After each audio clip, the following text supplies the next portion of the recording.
Hi everyone.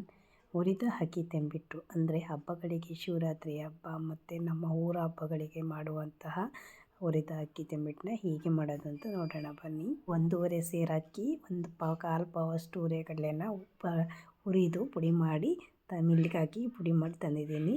ಮತ್ತು ಕರಿ ಎಳ್ಳನ್ನ fry ಮಾಡಿ ಇಟ್ಕೊಂಡಿದ್ದೀನಿ, ಕೊಬ್ಬರಿ ತುರಿ ಮತ್ತು ಕಡಲೆ ಬೀಜನ ಹುರಿದು ಪುಡಿ ಮಾಡಿಟ್ಟಿದ್ದೀನಿ. ಇಲ್ಲಿ 8 ಅಚ್ಚು ಬೆಲ್ಲನ ಇಲ್ಲಿ ಸೇರಿಸಿದ್ದೀನಿ, ಕುಟ್ಟಿ ಪುಡಿ ಮಾಡಿ ಇಲ್ಲಿ ಸೇರಿಸಿದ್ದೀನಿ. ಮತ್ತು 1/4 ಲೀಟ್ರಷ್ಟು ನೀರನ್ನ ಹಾಕಿ ನೀಟಾಗಿ ಈಗ ಒಲೆ ಮೇಲಿಟ್ಟು ಇನ್ನು ಪಾಕ ಬರುವವರೆಗೂ ಕೂಡ ನೀಟಾಗಿ ಫ್ರೈ ಮಾಡ್ಕೋಬೇಕು. ಈಗ ನೋಡಿ ಆಲ್ಮೋಸ್ಟ್ ಈಗ ಬೆಲ್ಲ ಕರಗಿದೆ. ಸೋದಿಸ್ಕೋರು ಕಲ್ಲಿದ್ದರೆ ಸೋದಿಸ್ಕೋಬೋದು. ಈಗ ನೋಡಿ ಕಾದು ನೀಟಾಗಿ ಕುದ್ದು 10 ನಿಮಿಷ ಆದರೆ ಸಾಕು. ಈಗ ನೋಡಿ ಈಗ ಅಂಟ್ತಾ ಇದೆ, ಈ ಥರ ಪಾಕ ಈಗ ಅಂಟು ಬರ್ತಾ ಇದೆ ಅಂದರೆ ಪಾಕ ಈಗ ರೆಡಿಯಾಗಿದೆ. ನೆಕ್ಸ್ಟ್ ಈಗ ಹುರ್ಗಡ್ಲೆ ಮತ್ತು ಅಕ್ಕಿನ ಪುಡಿ ಮಾಡಿ ಇಟ್ಕೊಂಡಿದ್ನಲ್ಲ, ಅದಕ್ಕೆ ಏಲಕ್ಕಿ ಪುಡಿ ಮತ್ತು ಹುರಿದ ಎಳ್ಳು, ಕಪ್ಪೆಳ್ಳು ಮತ್ತು ಕೊಬ್ಬರಿ ಹಾಕಿದಷ್ಟು ಬಹಳ ಟೇಸ್ಟು, ಜಾಸ್ತಿನೇ ಹಾಕ್ಬೋದು.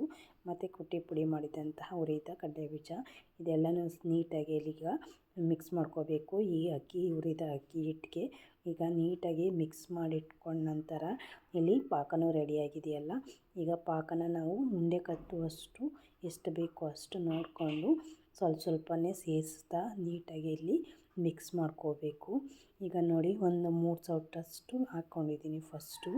ಈಗ ಮಿಕ್ಸ್ ಮಾಡ್ತಾ ಇದ್ದಾರೆ ನೀಟಾಗಿ. ಈಗ ಮಿಕ್ಸ್ ಮಾಡಿದ ನಂತರ ಅಲ್ಲಿ ಎಷ್ಟು ಉಂಡೆ ಕಟ್ಟುವ ಅದಕ್ಕೆ ಎಷ್ಟು ಬೇಕೋ ಅಷ್ಟನ್ನ ಪಾಕನ ಯೂಸ್ ಮಾಡ್ಕೊಂಡು ಈಗ ಉಂಡೆ ಕಟ್ಟುವರೆ ಅದಕ್ಕೆ ಈಗ ರೆಡಿ ಮಾಡಿ ಇಟ್ಕೋಬೇಕು. ಒಬ್ಬೊಬ್ಬರು ಪಾಕದ ಒಳಗಡೆನೇ ಇದೆಲ್ಲನೂ ಸೇರಿಸಿ ನೀಟಾಗಿ ಮುದ್ದೆ ರೀತಿಯಲ್ಲಿ ಮಾಡ್ಕೊಬಿಡ್ತಾರೆ. ಈ ಥರ ಮಾಡೋದೇ ಬಹಳ ಟೇಸ್ಟ್ ಇರುತ್ತೆ. ಈಗ ನೋಡಿ ಆಲ್ಮೋಸ್ಟ್ ಈಗ ಉಂಡೆ ಕಟ್ಟು ಅದಕ್ಕೆ ಬಂದಿದೆ. ಈಗ ಇನ್ನೊಂದು ಸೌಟ್ ಬೇಕಿತ್ತು, ಈಗ ಆ್ಯಡ್ ಮಾಡಿಕೊಂಡು ಈಗ ಎಲ್ಲ ಉಂಡೆಗಳ್ನೂ ಈ ಥರ ಕಟ್ಟಿ ರೆಡಿ ಮಾಡ್ಕೋತಾ ಇದ್ದಾರೆ. ಪಾಕ ಒಂದು ನೀಟಾಗಿ ನೋಡಿಕೊಂಡು ತಗೊಬಿಟ್ರೆ ಇದೇನು 10 ನಿಮಿಷದಲ್ಲಿ ಈಗ ಹಾಕಿ ತಂಬಿಟ್ಟು ಈಗ ರೆಡಿಯಾಗುತ್ತೆ. ಈಗ ನೋಡಿ ನೀಟಾಗಿ ಎಲ್ಲನೂ ಉಂಡೆಗಳನ್ನ ಈ ಥರ ಮಾಡಿ ಎಲ್ಲನೂ ಇಟ್ಕೊಂಡಿದ್ದೀವಿ. ಈಗ ರುಚಿಯಾದಂತಹ ಹಬ್ಬಗಳಿಗೆ ಮಾಡುವಂತಹ ತಂಬಿಟ್ಟು ಕೊಡೋಕ್ಕೆ ನಾವು ಎಸ್ಪೆಷಲಿ ಮಾಡ್ತೀವಿ. ಮನೆಯಲ್ಲಿ ಹುರಿದ ಅಕ್ಕಿ ತಂಬಿಟ್ಟು ರೆಡಿಯಾಗಿದೆ. ಇಷ್ಟ ಆದಲ್ಲಿ ಲೈಕ್ ಮಾಡಿ, ಶೇರ್ ಮಾಡಿ, ಸಬ್ಸ್ಕ್ರೈಬ್ ಮಾಡಿ. Thank you.